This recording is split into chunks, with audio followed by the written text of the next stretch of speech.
Mä suhkaat. Ja tästä suhkaat ollenkaan rastaa nuori.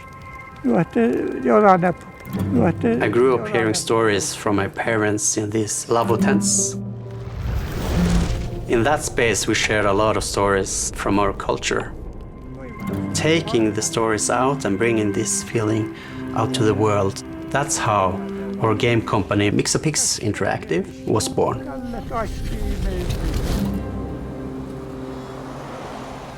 We produce a lot of games with Sami content. The Sami culture is the indigenous people of the Nordic countries. Back in the day, we didn't have any TV or radio, so we sat around the bonfire and told stories. What I wanted to do was to transform these stories from the Sami mythology into a modern format. I wanted a character that represented the matriarchy in the Sami mythology.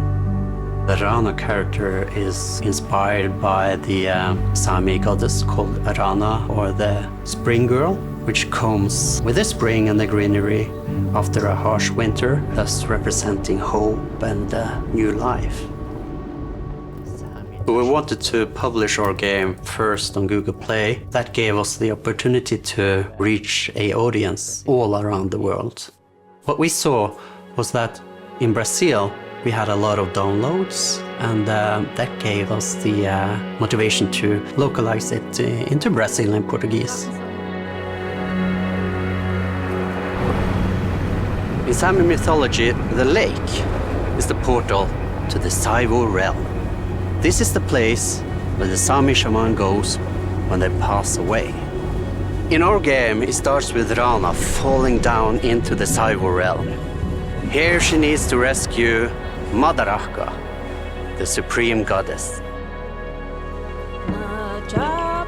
There's very little content for the Sami kids, and we wanted to make games that could give them inspiration to learn more about their own culture, but also to be proud of their identity and heritage. And by making these games, I also hope to keep the tradition in the family from one generation to another, and hopefully inspire my kids to speak their own language, their Sami language.